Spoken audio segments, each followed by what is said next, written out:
Hi hello வணக்கம் மக்களே, welcome back to my channel. இன்னைக்கு ஒரு அருமையான படத்தோட எக்ஸ்பிளனேஷன் தான் பார்க்க போறோம். இந்த படத்தோட பேர் டிடி ரிட்டர்ன்ஸ். வாங்க டைம் வேஸ்ட் பண்ணாம நம்ம கதைக்குள்ள போகலாம். படத்தோட ஸ்டார்டிங் சீன்ல 1897 நடக்கிற சீனை காட்டுறாங்க. அந்த காலகட்டத்தில் சூதாட்டத்தை ஃபுல்லாக அந்த டிஸ்ட்ரிக்ட்ல தடை பண்ணியிருந்தாங்க. சூதாட்டத்துக்கு அடிமையான நிறைய பேர் என்ன பண்ணுறாங்க, வேற எங்கேயாவது இல்லீகலாக நடக்குதான்னு பார்த்து தேட ஆரம்பித்து அந்த இடத்த நோக்கி போக ஆரம்பித்தாங்க. இப்படி சூதாட்டம் விளையாடுறதுக்காக தேடி போன 52 பேரும் மாயமாயிருக்காங்க. அந்த 52 பேரையும் போலீஸ் தீவிரமாக தேடிட்டு வருது. கடைசியில் அவங்க தேடுதல் வேட்டையில் ஒரு ரிசல்ட் கிடைக்கிது. அதே டிஸ்ட்ரிக்ட்ல கடல் ஓரத்தில் ஒதுக்குப்புறமாக இருக்க ஒரு ஃப்ரெஞ்ச் ஹவுஸில் தான் நிறைய சூதாட்டம் நடக்குதுன்னு தெரிஞ்சு அங்கே போன மக்கள் எல்லாரும் அந்த விளையாட்டை விளையாண்டு மாயமாறாங்கிற விஷயத்தை கண்டுபிடிச்சு அந்த வீட்டுக்கு போலீஸ் ஆஃபீஸர்ஸ்லாம் போகிறாங்க. அந்த மாளிகையில் இருக்கிறது ஒரு ஃபாரினர் ஃபேமிலி தான் இந்த கேமை விளையாண்டுட்டு இருக்காங்க. அதாவது இந்த கேமோட பேர் ரன் ஆர் வின். கேம் விளையாடுறன்னு ஒத்துக்கிட்டதுக்கு அப்புறம் பின்வாங்கினாலோ இல்லை ரூல்ஸை மீறினாலோ அவங்களெல்லாம் இந்த ஃபாரினர் ஃபேமிலி கொன்றுவாங்க. ஸோ கடைசியாக உயிரோடு போகிறவங்களுக்கு மட்டும்தான் அவங்க பெட்டு கட்டின பணத்தை விட 50 மடங்கு அதிகமாக கொடுப்பாங்க. இதில் மொத்தம் 4 ரவுண்டு இருக்குது. இந்த மாதிரி வர மனுஷங்கள்ட்ட எல்லாம் பணத்தாசையை காமிச்சு அவங்கள வச்சு விளையாண்டு பொழுதுபோக்கிட்டு இருக்காங்க இந்த ஃபாரினர் ஃபேமிலி.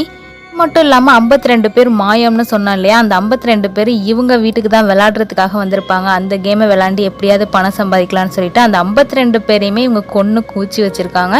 இந்த விஷயம்லாம் போலீஸ்க்கு தெரிய வரவே அது எப்படியோ லீக் ஆகி அந்த ஊர் மக்களுக்கெல்லாம் தெரிஞ்சிருது. ஊர் மக்கள் எல்லாரும் திரண்டு போய் அந்த ஃபாரினர் ஃபேமிலியை வீட்டோட வச்சு கொளுத்திடுறாங்க. ஸோ அந்த ஃபாரினர் ஃபேமிலி எரிஞ்சு அதே வீட்டில் இறந்து போயிடுறாங்க. அதுக்கப்புறம் அந்த வீட்டுக்கு சைடு யாரும் போகிறதில்ல, அது ஒரு பேய் வீடுன்னு கதை கட்டியும் விட்டுடுறாங்க. இங்கே அப்படியே சீனை கட் பண்ணி இப்போ ப்ரெசென்ட்டில் நடக்கிறத காட்டுறாங்க. 2023 படத்தோட ஸ்டார்டிங் சீன்லேயே இப்போ நம்ம மொட்டை ராஜேந்திரனை காட்டுறாங்க. மொட்டை ராஜேந்திரன் டீமில் தான் தங்கதுரையும் இருக்காரு. ஸோ இவங்க வந்து கொள்ளையடிக்கிற கும்பல் எங்கேயோ ஒரு இடத்துல திருடி மாட்டிக்கிறாங்க. போலீஸ் வேற இவங்களை துரத்திட்டு வருது. ஸோ போலீஸ்கிட்டேருந்து தப்பிக்கிறதுக்காக ஒரு ஆன்டிக் ஷாப்குள்ளே நம்ம மொட்டை ராஜேந்திரன் டீம் ஒளியிறாங்க. அங்கே ஒளிஞ்சிருக்கப்ப தான் இன்னொன்று தெரியுது, அந்த ஆன்டிக் ஷாப்போட ஓனர் வெளியில் ஆன்டிக் ஷாப் மாதிரி வச்சு ஏற்பாடு பண்ணிட்டு உள்ள ஸ்மக்லிங் பண்ணிட்டு இருக்காருன்னு தெரிய வருது. அது மட்டும் இல்லாமல் உள்ள கட்டுக்கட்டாக பணம் வச்சிருக்கிறதும் தெரிய வருது.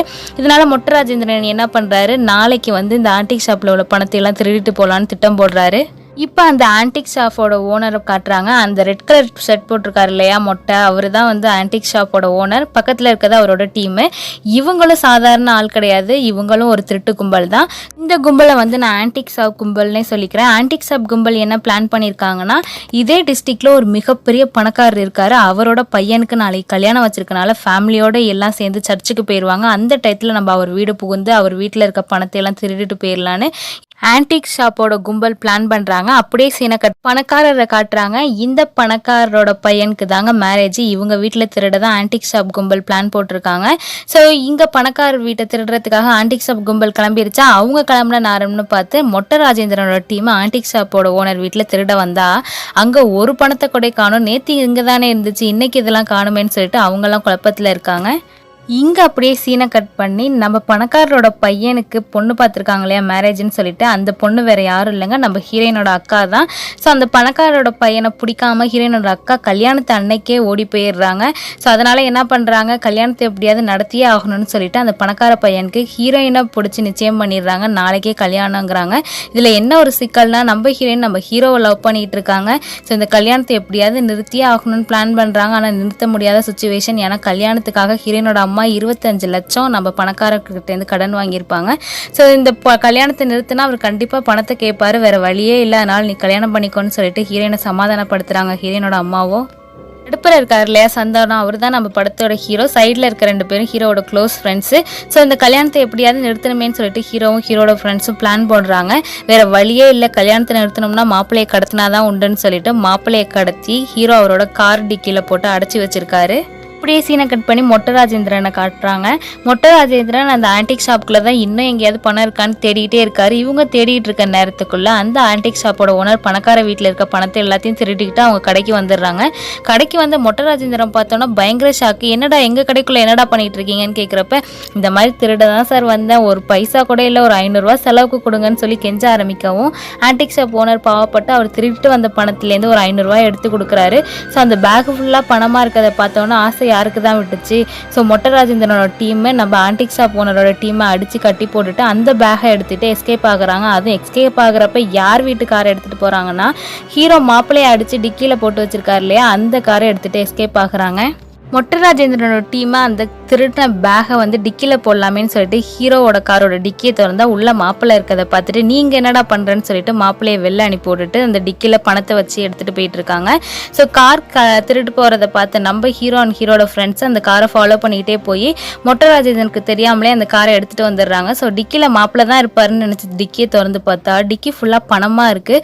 சரி வந்த மகாலட்சுமியை விட வேணான்னு சொல்லிட்டு இதுலேருந்து ஒரு 25 லட்சம் பணத்தை எடுத்துகிட்டு போய் ஹீரோயின் கிட்ட நீங்கள் இந்த 25 லட்சத்தை மாப்பிள்ளை வீட்டில் கொடுத்துட்டு கல்யாணத்தை நிறுத்துறீங்கன்னு சொல்லிட்டு காசை கொடுத்துட்டு வராரு. இங்கே ஹீரோவோட ஃப்ரெண்ட்ஸ் மீதி காசை எடுத்துக்கிட்டு வீட்டுக்கு போயிட்டு இருக்கப்ப போலீஸ் நம்ம ஹீரோட ஃப்ரெண்ட்ஸ் வந்துகிட்டு இருக்க காரை மறிக்கிறாங்க. ஸோ காரை மட்டும் நிறுத்தினோம்னா உள்ள பணத்தை கண்டிப்பாக போலீஸ் ஆஃபீஸர் எடுத்துருவாங்கன்னு சொல்லிட்டு அப்படியே ஒரு ரைட்டு எடுத்து நேராக போயிட்டே இருக்காங்க. போயிட்டு இருந்தா ஒரு முட்டுச்சந்து அந்த ஃபாரின் பங்களா தான் இருக்குது. இது என்ன பாலடைஞ்ச பங்களா மாதிரி இருக்குது, பின்னாடி வேற போலீஸ் துரத்திட்டு வருதுன்னு சொல்லிட்டு ஹீரோட ஃப்ரெண்ட்ஸ் மீதி இருக்க பணத்தை அந்த பேய் வீட்டுக்குள்ளே ஒழிச்சு வச்சுட்டு வந்து கார்ல எதுவுமே தெரியாத மாதிரி உட்காந்துக்கிறாங்க. போலீஸும் வந்து காரை செக் பண்ணி பார்த்துட்டு அதில் வெறும் சரக்கு பாட்டில் மட்டும் இருக்கனால ஒரு ஃபார்மாலிட்டிக்கு அரெஸ்ட் பண்ணி அழைச்சிட்டு போகிறாங்க.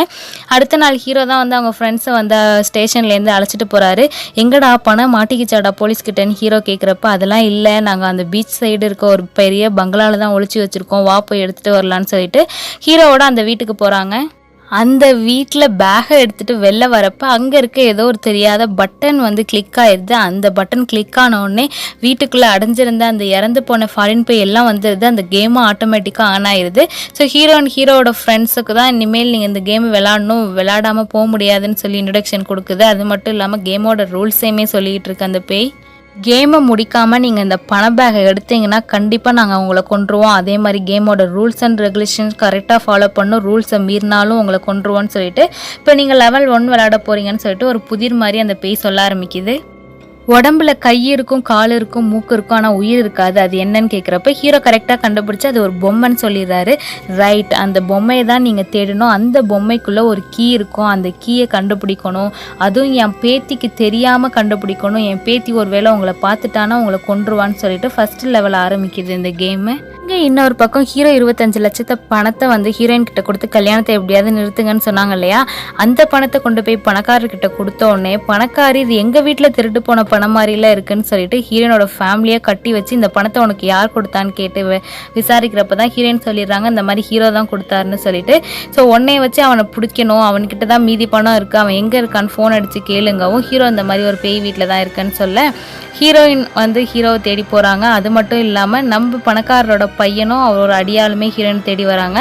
இங்கே ஹீரோயினை பார்த்த மொட்டை ராஜேந்திரன் நம்ம திருட்டு வந்த காசை காரில் தானே வச்சோம், அந்த காரை ஹீரோ தான் எடுத்துகிட்டு போனால், ஹீரோ கூட இந்த பொண்ணை பார்த்துருக்கேன்னு சொல்லிட்டு ஹீரோனை ஃபாலோ பண்ணிட்டு இந்த பேய் வீட்டுக்கு மொட்டை ராஜேந்திரனோட டீமும் வருது.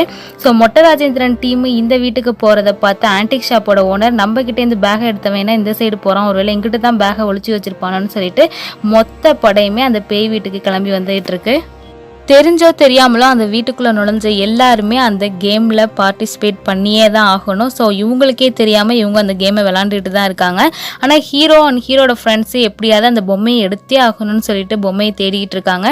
அப்போ தான் இவங்களுக்கு ஒன்று தெரியுது, அந்த குட்டி பேயை அது முதுகிலே அந்த பொம்மையை கட்டி வச்சிருக்குங்கிறத கண்டுபிடிச்சி அங்கே ஒரு வேக்கம் கிளீனரை பார்க்குறாங்க.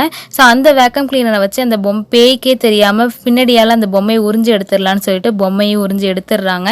இந்த பொம்மைக்குள்ளே ஒரு சின்ன பெட்டி இருக்குது, அந்த பெட்டியையும் ஹீரோ எடுத்துடுறாரு. அந்த பெட்டியை திறந்து பார்த்தா அதில் ஒரு பேப்பர் கீ இருக்குது.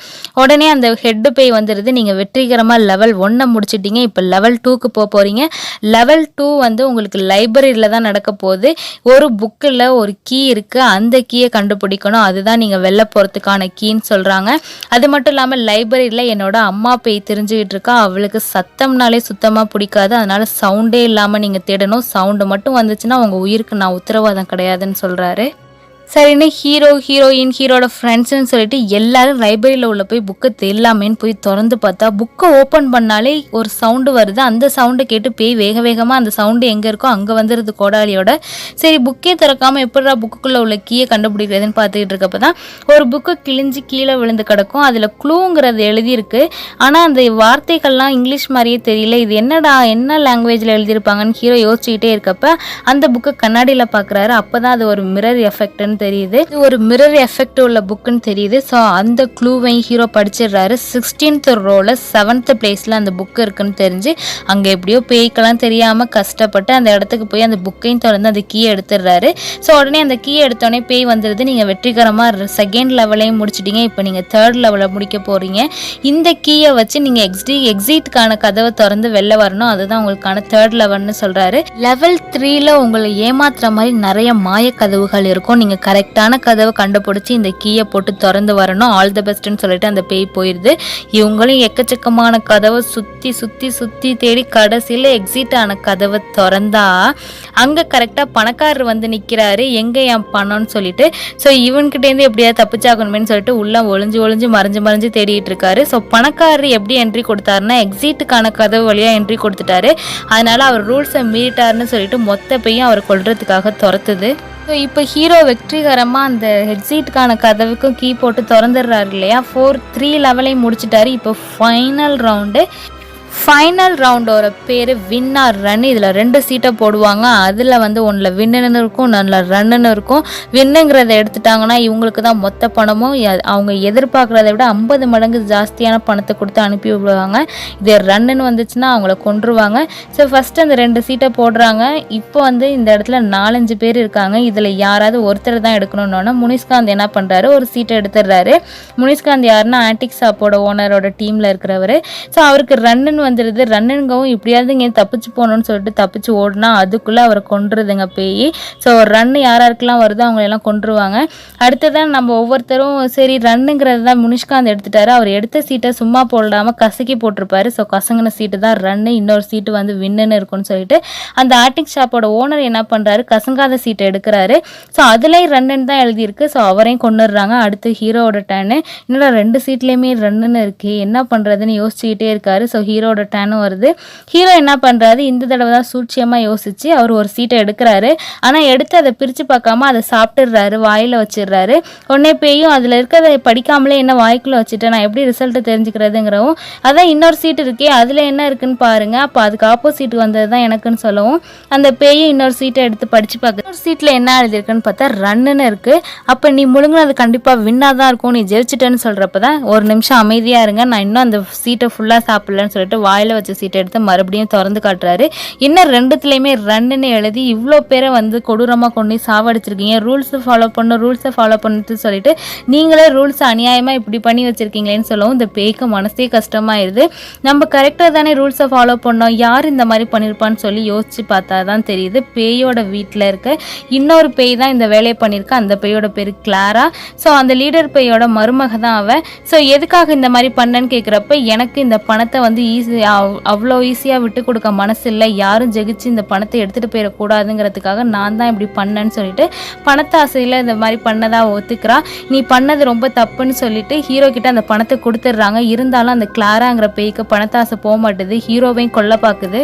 மற்ற பேயெல்லாம் என்ன பண்ணுது, கிளாராங்கிற பேய் அட்டாக் பண்ண ஆரம்பிக்குது, நீ பண்ணுறது ரொம்ப தப்புன்னு சொல்லிட்டு. ஸோ இப்படி பேய்ங்குள்ளே சண்டை போட்டுட்டு இருக்கப்ப நம்மளுக்கு பணமே வேணாண்டா, உயிர் தப்பிச்சா போதுன்னு சொல்லிட்டு ஹீரோட ஃப்ரெண்ட்ஸ் ஹீரோயின் 4 பேரும் வெளில போகிறாங்க. வெளில போன கொஞ்ச நேரத்துலேயே ஒரு பண பேக் வந்து விழுது. யாரா இந்த பண பேக்கை போட்டான்னு பார்த்தா அந்த லீடர் பேய் தான் போட்டிருக்கோம். ஸோ அந்த லீடர் பேய் சொன்ன வாக்குப்படி வின் பண்ணவங்களுக்கு அவங்க வச்ச பணம் மட்டும் இல்லாமல் அதை விட 50 மடங்கு அதிகமாக தரங்கிறதுக்காக சொன்ன மாதிரி 50 மடங்கு அதிகமாகவே பணத்தை ஹீரோக்கு கொடுத்து அனுப்புது.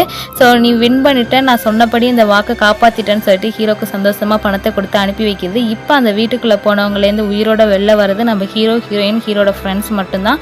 மீதி எல்லாருமே அந்த வீட்டுக்குள்ளே இறந்து போயிட்டாங்க. இந்த படம் பயங்கர காமெடியாக இருக்கும். நான் வெறும் மெயின் கதையை மட்டுமே தான் எடுத்து சொன்னேன். நீங்கள் கண்டிப்பாக இந்த படத்தை பாருங்கள். கண்டிப்பாக உங்கள் சிரிப்புக்கு நான் உத்தரவாதம். ஒவ்வொரு கவுண்டருமே அவ்வளோ அருமையாக இருந்துச்சு. என்னோட எக்ஸ்பிளனேஷன் பிடிச்சிருந்துச்சுன்னா நம்ம சேனலை மறக்காமல் சப்ஸ்கிரைப் பண்ணிடுங்க ஃப்ரெண்ட்ஸ். தேங்க்யூ.